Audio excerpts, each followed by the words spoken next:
You've just connected to the Dial-Up Dads, the best podcast where two middle-aged fathers bring you the high-voltage dad wisdom at dial-up speeds. We're talking busted backs, forgotten passwords, and the kid stuff that drive us nuts.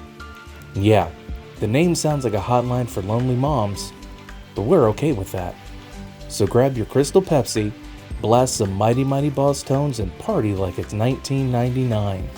This is the Dial-Up Dads, with your hosts, Joe and Brian.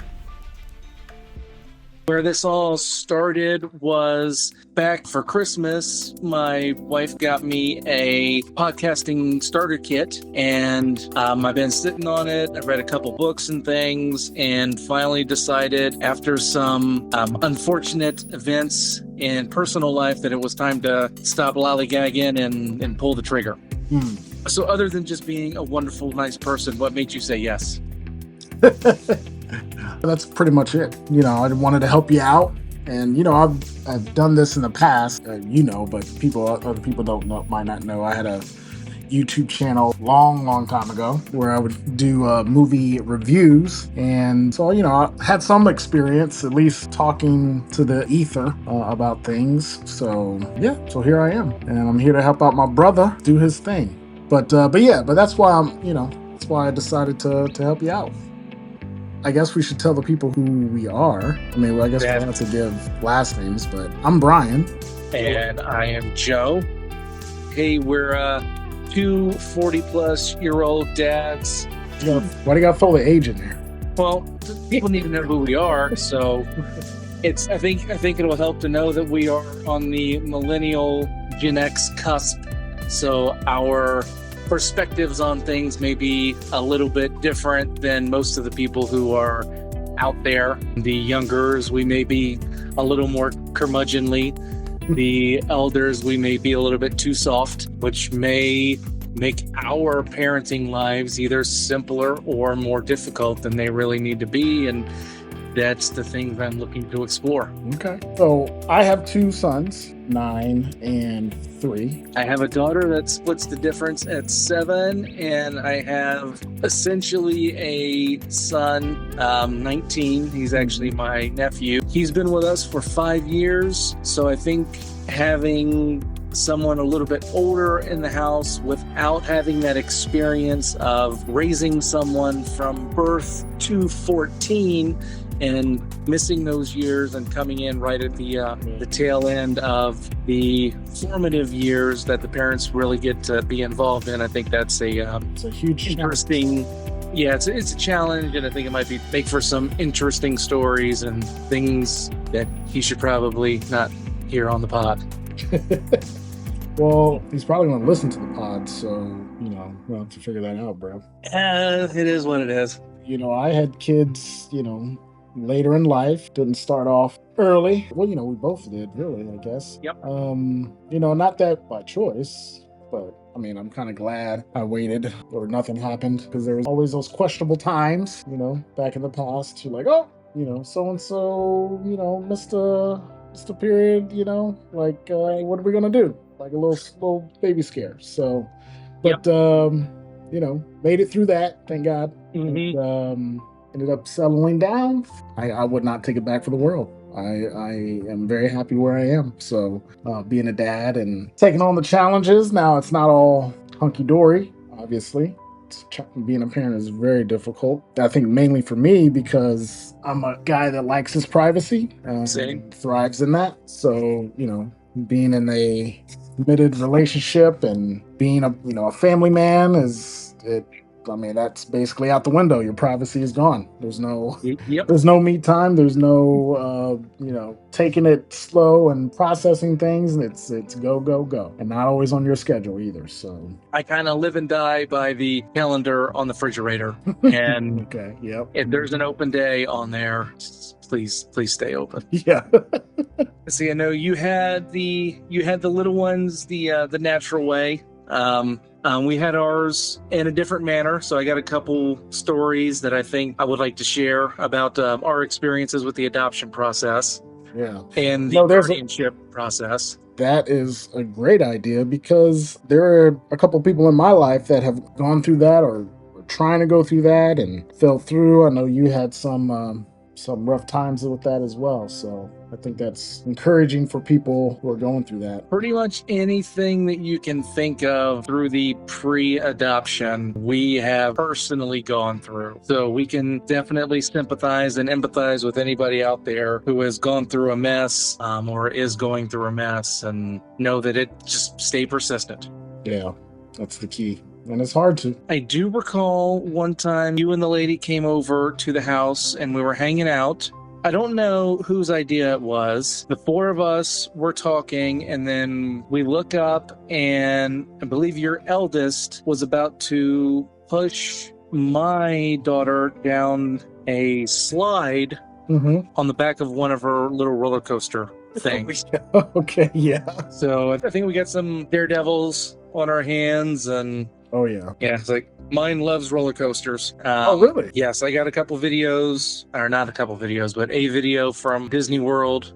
Okay, yeah, when yeah. she was 2, I think, already, and she was tall enough to ride the 7 floors down there, having a blast. And yeah, those are her things. Well, you know what? Then when she gets a little bit taller, you guys can come with us to Cedar Point. My eldest son loves roller coasters. So we went to Cedar Point, I think it was last year, and anything that she was tall enough to do, she was on. Okay. And there was only a couple that she could not get on. Okay. The only one right now, they got the new one, the Siren's Curse, that looks like it's breaking down like every 5 minutes.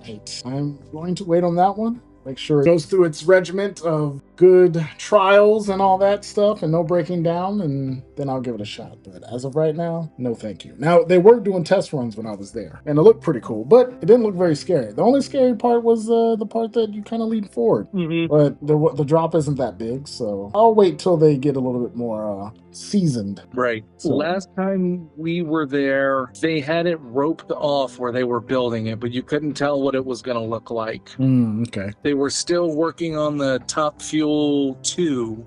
Yeah, which is a great one. Wasn't able to get on that one either. That one broke down while we were in line. You know, the line was huge for that one. Right. So we decided to move on, because when you go to amusement parks, a lot of it is waiting. We don't get the fast pass. Too broke for that. A lot of the time you spend in amusement parks is waiting, which is probably why a lot of people don't like them. I get that. But if you're, fortunate to get the fast pass, great for you. That helps. We tried going on a Tuesday thinking that would help. It did help a little bit. We did get on the majority of the rides that we wanted to, but it rained that day, so that was a bummer. So that was like a 2-hour delay, and then my wife was ready to go towards the end. So yeah, we'll have to work that out. We'll have to get together and do Cedar Point trip with the little ones. Yeah, it works for me. I think the Wild Mouse was the newest one that they had. The what? The Wild Mouse. It's one that looks like a fair coaster. It's right up by the front. The parts are shaped like mice, and they spin as you're going down the track. Oh, yeah. Okay, I think I know what you're talking about.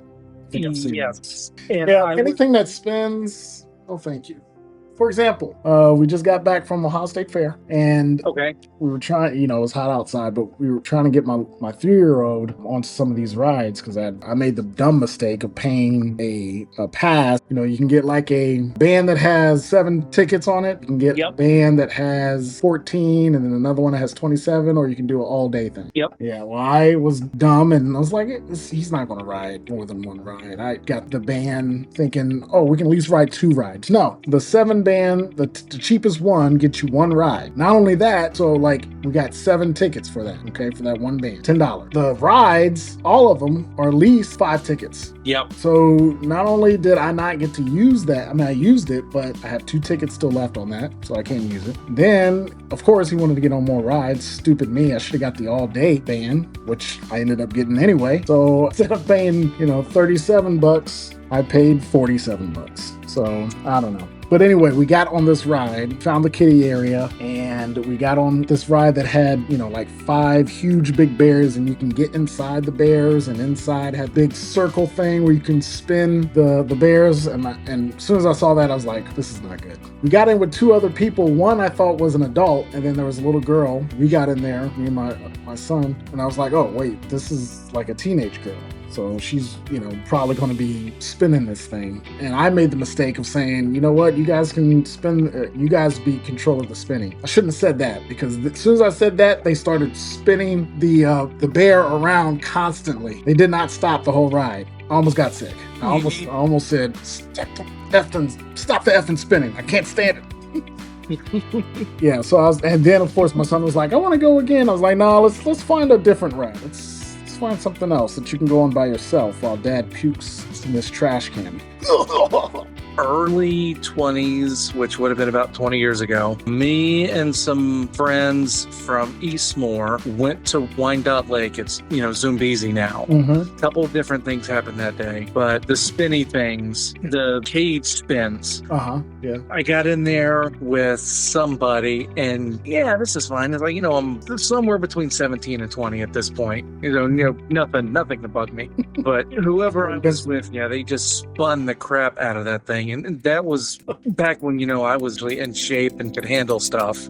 And straight for the trash can after that. Well, it just ruins your whole day. I mean, yeah.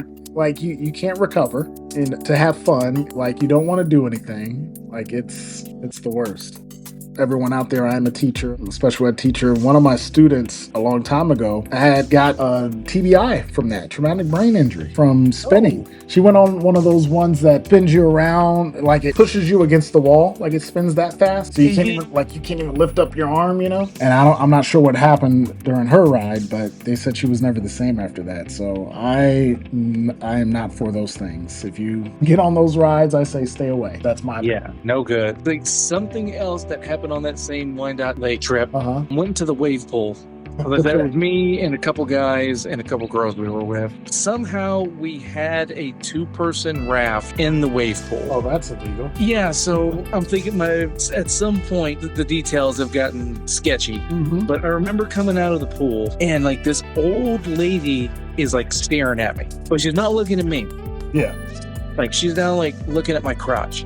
I'm like, what is your problem? Hey, she wants to get some. Well, I looked down and my swim trunks had bunched up. It looked like, I was rocking the world's smallest boner coming out of the pool. So like I had to like flatten things out real quick. I'm like, okay, this is not me here. Oh my God. That's great. So I'm actually kind of glad you brought up your story about not buying the right tickets. Mm-hmm. Because I had an idea a couple days ago of having like little segments pop up, and one was called Get Off My Lawn. Okay. And it would be where one of us or both of us would come in and just like have like a minute or a minute and a half, like Peter Griffin had on What Grinds My Gears years and years ago on Family Guy, and we would just kind of take our middle-aged guy take on anything that just irks our nerves. Okay. Yeah. I like that. I love that idea. Like I've got a couple queued up. So like there's things that shouldn't bug me as much as they do, but it's kind of like those commercials where you start to become your parents. Yep. You start to become an adult, and the fact that you're more responsible for other people, and it just kind of something takes over you. I don't know what it is. I feel like it's going to be controversial to say, but I feel like everyone should have a kid so they understand what it's like, to be responsible and just to see the world through a different lens. I think is beneficial for everyone. But and that's when we get those types of gripes and complaints about the world, I think. I agree with most of that, but I think we may have found our first contentious item that we can draw people in with the drama. What do you mean? I think that not everybody should have kids. Oh, well, fair enough. I mean, I understand where you're coming from there.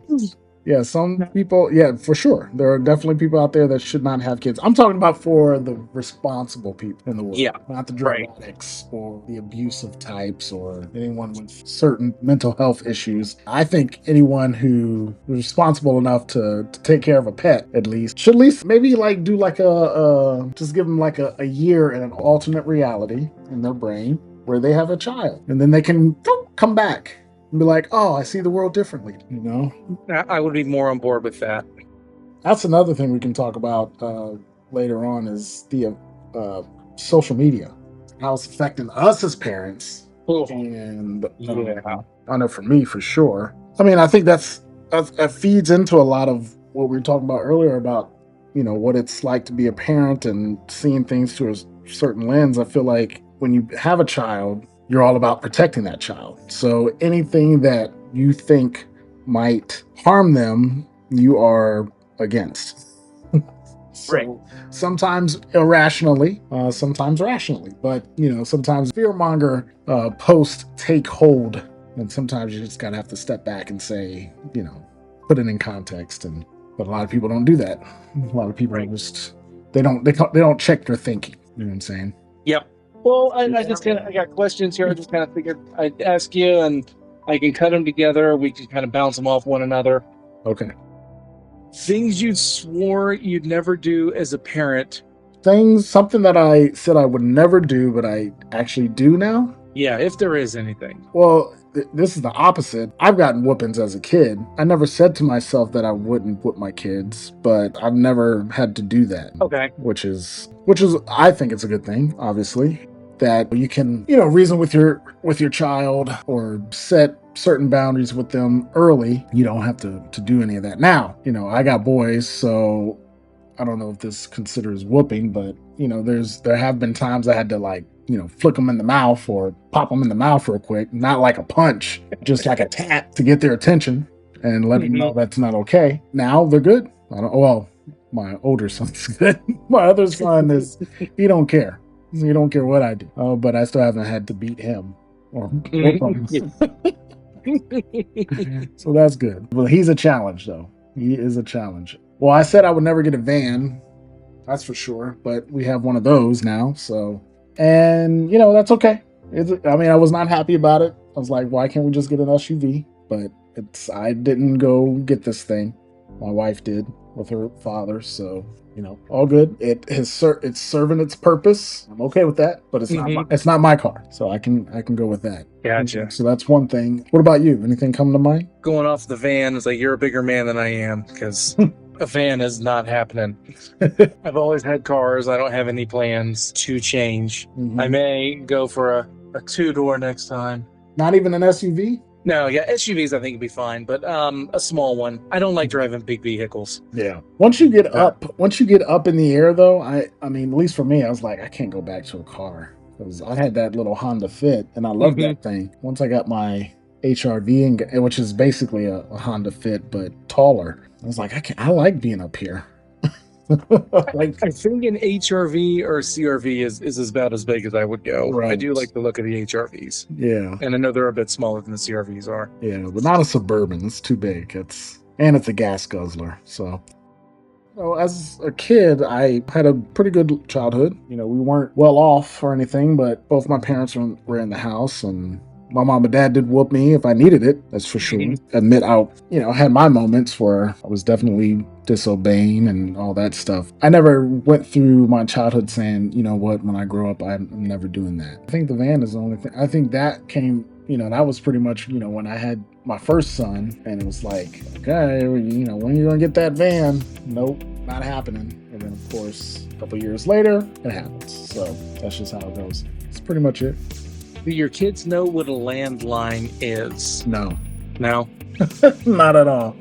I know my nephew does. I don't know if my daughter does or not. I'm going to go with no. But we did get a VCR last night. Okay. To go through old videos in preparation for future episodes of this. And I did find some that one of them in particular is marked May of 1992. And then there are a couple that are completely unmarked. So I'm a little nervous to make sure you go break those open. Make sure you are doing this with no kids around for sure.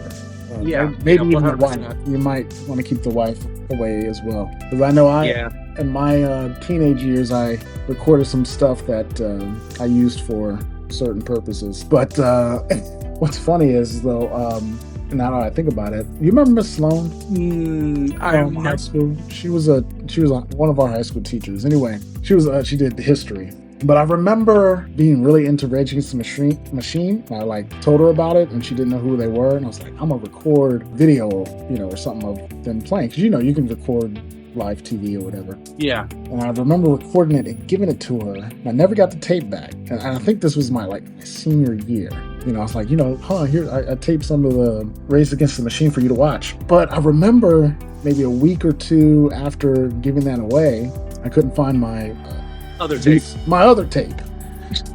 my resource tape. I started freaking out.